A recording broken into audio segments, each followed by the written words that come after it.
Nesse terceiro episódio de Percy Jackson, os Olimpianos, a gente vê o nosso querido semideus indo para a sua jornada de recuperar o raio de Zeus. E considerando que os dois primeiros episódios foram um grande sucesso, muita gente curtiu, a gente imagina que esse terceiro seja igual, né? Mantenha esse tipo de qualidade e não tenha praticamente nenhum defeito, né? Bom, infelizmente não é bem assim que a banda toca e a gente vai falar sobre isso ao longo do vídeo. Meu nome é Dmitry e sejam bem-vindos a mais um vídeo no canal Nerd Mundo.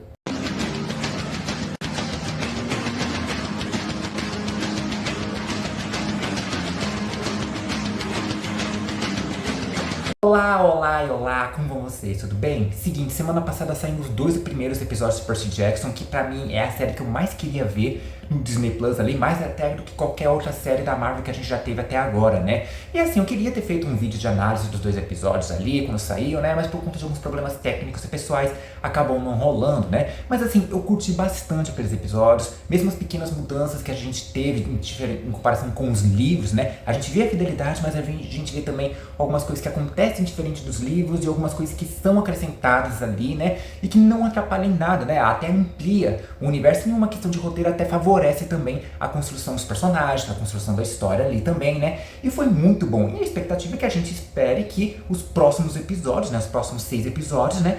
Mantém a mesma qualidade em questão de roteiro, em atuação e tal. E aí chega esse terceiro episódio e assim, pra mim, pelo menos já começa a bater um certo medo de como vai ser o decorrer da história ao longo da série, né? Mas eu vou falar sobre isso ao longo desse vídeo aqui, nesse vídeo de análise, mas não antes, é claro, de você se inscrever no canal e ativar o sininho para receber a notificação de novos vídeos, né? Acho que falta pouquíssimo assim para 2023 acabar e pouquíssimo também pra gente bater a meta de 400 inscritos antes da virada do ano ali, né? Praticamente uma semana, menos de uma semana aí, então dá pra bater essa meta aí. E também, é claro, deixa o seu like, gostei, joinha, curtida, chame como vocês bem quiserem. Já fez tudo isso, então bora falar sobre o terceiro episódio de Percy Jackson. Eu vou abrir logo o jogo aqui, como eu já falei logo na introdução do vídeo, né? Tem coisa assim que me incomodou no episódio. Eu não tô falando sobre relação à questão de alguma coisa que foi diferente do livro, uma coisa que mudou, uma coisa que eles acrescentaram. Não, isso realmente não me incomodou. Tem bastante coisa disso, né? Acho que talvez esse episódio seja o que mais teve coisas diferentes do livro ali, né? Mas essa diferença não me incomoda, muito pelo contrário, que nem eu falei em relação aos episódios anteriores. É um tipo de coisa que acrescenta ao universo ali, é uma questão de que até favorece ao crescimento dos personagens, ao arco do herói ali, ao arco do triozinho ali que a gente vê, que a gente vai acompanhar ao longo da série ali também, né? Então, em questão de mudança, né? Em questão de, se tá fiel ou não é uma coisa que me incomoda. Me incomoda mesmo é tipo que foi muito corrido. Foram 40 minutos ali que é, ok, do meio pro final acho que foi bem distribuído, mas no começo ali do episódio foi muito corrido ali, né? Então a gente vê, por exemplo, o Percy já indo ver o oráculo, onde ele recebe a profecia pra poder ir na missão, algo que acontece muito, tanto com os semideuses na franquia de Percy Jackson, como também, é claro, na própria mitologia grega, né? E a gente vê o oráculo falando praticamente o mesmo que acontece, exatamente o mesmo que é no livro, né? Onde ele teria que enfrentar o deus desleal, né? Para poder recuperar aquilo que foi perdido, onde ele fracassaria naquilo que ele queria recuperar e que ele seria traído por aquele que chamaria de amigo. Bom, falando que ele enfrentaria o deus desleal, né? Obviamente, todo mundo já associa como se fosse Hades, né? Afinal de contas, você tá indo pra lá justamente para ver se Hades tinha roubado o raio de Zeus. Mas assim, nem tudo que o oráculo fala, que parece óbvio, realmente é óbvio. Aliás, quase nunca é, né? Só que eu não vou entrar em muitos detalhes para não dar spoiler ao longo da série, mas quem lê os livros sabe disso. E o verso da profecia que realmente chama a atenção é justamente a parte que fala que o Percy seria traído por alguém que ele considera um amigo, né? E é isso que realmente faz o Percy ficar aflito logo durante o episódio inteiro, praticamente, né? Tanto que até estrategicamente ele tenta bolar algumas escolhas ali de quem vai acompanhar ao longo dessa missão, já que é meio que tradição que a pessoa que vai fazer a missão leve pelo menos outras duas ali pra acompanhá-lo ali, né? De início ele escolhe, obviamente, a Annabeth ali, né? E é por um motivo bem diferente nos livros. Nos livros, tipo assim, ele chama a Annabeth porque, tipo, já cria uma certa intimidade com ela ali, né? É ela que mostra o acampamento, algo que não foi assim na série, né? Que mostrou o acampamento mais mesmo foi o Luke. Então, por que ele chamou a Annabeth? Primeiro, por uma questão de estratégia, né? Porque ela é uma pessoa que não hesita, então, com certeza, pra missão dar certo, ele chamaria ela. E também por uma questão até que pessoal, porque, tipo, como ele não tem essa relação com a Annabeth ainda, que nem foi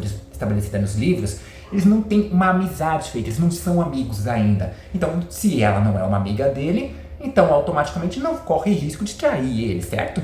E o outro companheiro é o Grover, né, que o Percy chamou ali, né, que esse sim já tem uma amizade, né. Tudo bem, eles podiam estar meio brigados ali por conta do que aconteceu no primeiro episódio, mas o Percy ainda confiava no Grover e ele achava que ele nunca faria tal coisa, tipo, trair o Percy ali, como foi previsto na profecia, né. Só que a gente tem que lembrar um detalhe, que ambos têm capacidade de fazer isso, né, pelo menos se eu fosse o Percy, eu ficaria bem intimidado com aqueles dois, porque vamos lá, a Annabeth usou o Percy como isca no jogo da caça-bandeira. E o Grover meio que xnoviou o Percy ali logo no primeiro episódio, que fez ele ser expulso da escola onde ele estava, né? Então, tipo assim, se eu fosse o Percy, independente de ter amizade com eles ou não, eu já ficaria com um pé atrás, né? Mas enfim, né? É um tipo de coisa que vai sendo trabalhado ao longo do episódio e também ao longo da série. E um outro detalhe também é como o Percy sai às pressas ali, o Percy, a Annabeth, o Grover sai às pressas ali, a gente nem vê, tipo, toda a preparação ali, a gente só vê que, tipo, o Keelan deu a ele um dinheiro em dólares para ele poder gastar no mundo real, um dinheiro em dracmas para ele poder gastar em partes místicas ali, onde semideuses usam, né? A gente viu o Luke dando para ele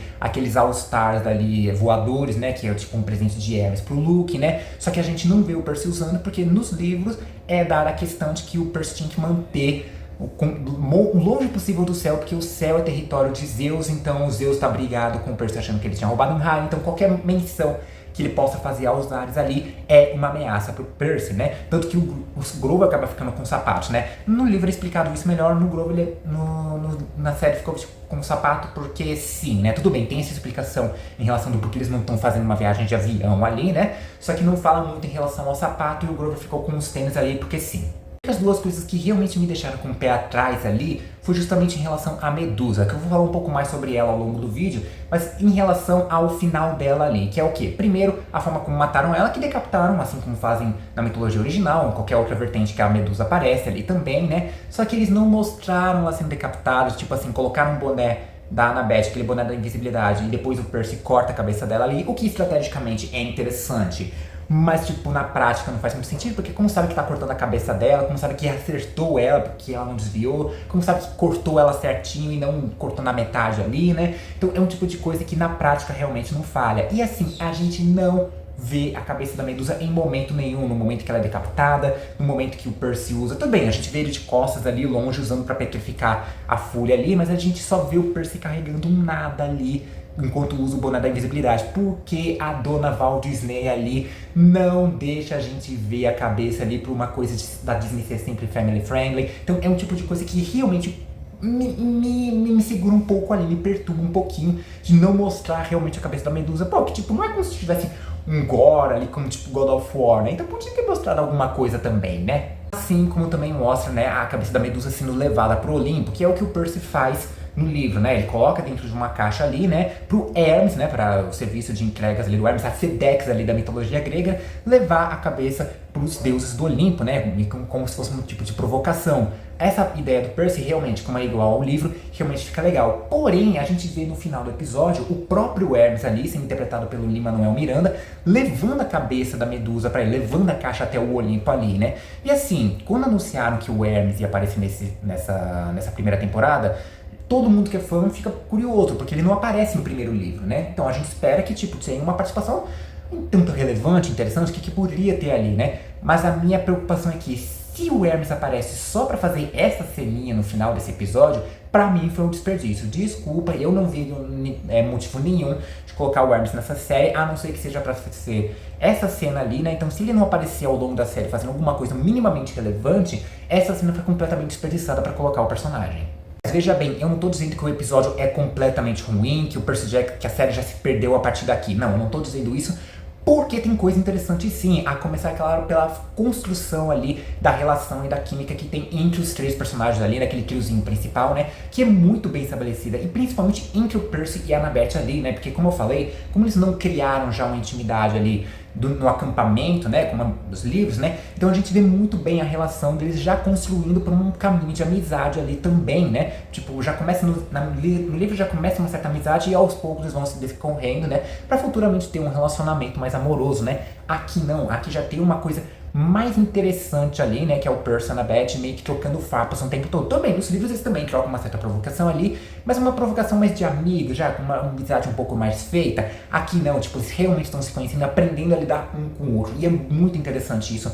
essa construção dos dois, essa provocação que os dois têm ali, essa rixa que eles têm meio ali, que vai se construindo uma amizade em cima. E o Grover também, mano, o Grover pra mim continua sendo o melhor personagem que tem na série, já é o meu favorito, começou sendo o meu favorito e até agora continua sendo, né, que foi muito bem estabelecido, meio que tipo aquele filho do casal divorciado que tenta colocar paz ali na intriga ali, mano, é muito perfeito ali, é muito bem construído a relação dos três, e é isso que ficou muito bom ao longo desse episódio. Eu espero que continue assim, construindo essa química que rola entre os três atores ali, é muito boa, e eu espero que consiga se manter ao longo da série. Outra coisa que eu gostei bastante também foi justamente a questão da Medusa, né? Eu sei que eu falei um pouco mal sobre a participação dela, mas não é a participação dela que eu critiquei, é mais o final dela, tipo, a falta da decapitação dela, e também quando ela é entregue pro Olimpo, só que isso, na verdade, é uma crítica mais à participação do Hermes do que pela Medusa em si.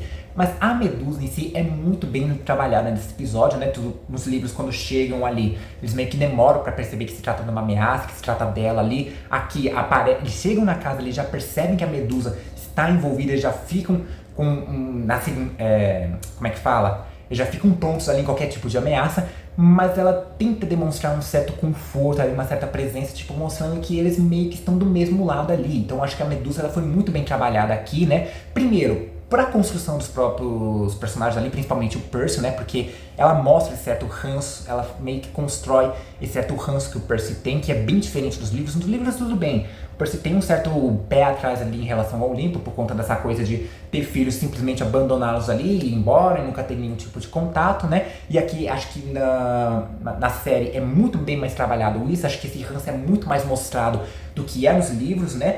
E também tem essa questão de mostrar a dualidade da personagem da Medusa, do mito da Medusa. Como assim dualidade? Quando a gente se trata de algumas histórias na mitologia, seja grega, romana, nórdica, asteca, maia, egípcia e por aí afora, né? Sempre existiam algumas vertentes que vão contar de uma forma diferente. Então, por exemplo, num livro de mitologia você vai ver de uma história de um jeito, num site você vai ver de outro, né? Então a série ela meio que mostra isso em relação à Medusa, pois uma das vertentes mostra que a Medusa teria seduzido Poseidon justamente no templo de Atena, e por conta disso a deusa da sabedoria teria punido ela, transformando ela na Górgona, nessa criatura horrenda, com cabelos de cobra, com um olhar petrificante, né? Que é algo que a própria Annabeth acha que foi, né? Só que a gente vê a outra vertente também, né? Que é o quê? A Medusa seria uma seguidora devota de Atena, uma seguidora fiel à deusa ali, porém ela teria sido abusada por Poseidon, né? E ao invés da Atena fazer alguma coisa em relação a isso, né? Brigar com Poseidon por isso, ela acaba transformando a Medusa nessa Górgona, nessa criatura monstruosa, com aquela ideia de que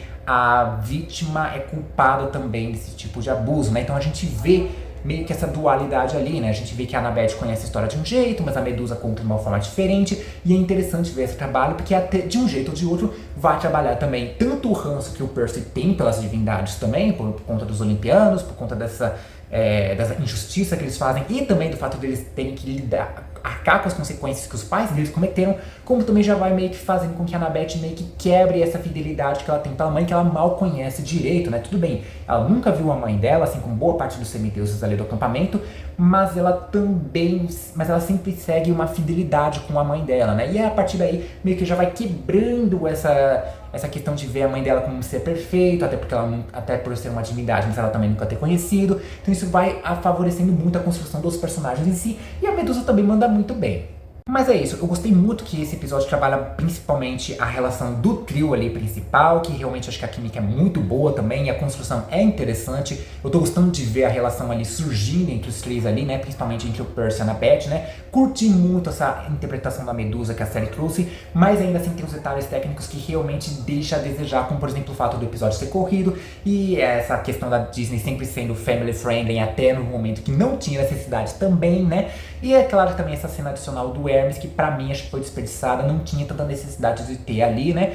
Mas enfim, né? Então eu acho que assim, esse episódio é inferior aos outros dois, porém ainda assim tem umas coisas interessantes. A gente só tem que ver como é que o resto da série vai se decorrer também, né? Eu espero que ele consiga manter essa construção de narrativa dos personagens, que eles consigam resgatar alguma coisa que eles conseguiram trabalhar nesses episódios, e que eles consigam manter essa questão de fidelidade e ao mesmo tempo alterações, algumas coisas que são diferentes, porém que conseguem conseguem, como posso dizer, se manter boas ali, né? Não é uma mudança que estraga a história, não é uma mudança que, tipo, irrite os fãs, porque claramente a Percy Jackson está trabalhando nisso. Uma série que agrade os fãs, mas que agrade também as pessoas que nunca leram os livros, não tem tanta familiaridade, que estão conhecendo a partir de agora, né? É meio que uma série para agradar gregos e troianos, né? Olha a referência mitológica aqui, né? Então, a partir daqui, Percy Jackson ainda tá boa, né? Pelo menos ao meu ver, mas já tá começando a ter umas escorregadinhas ali que eu espero que eles consertem isso. Mas e vocês? Vocês concordam comigo em relação às coisas boas e também às ruins? Ou não, você acha que eu falei completamente assim? Você acha que o episódio foi 100% ruim? Você acha que o episódio foi 100% bom?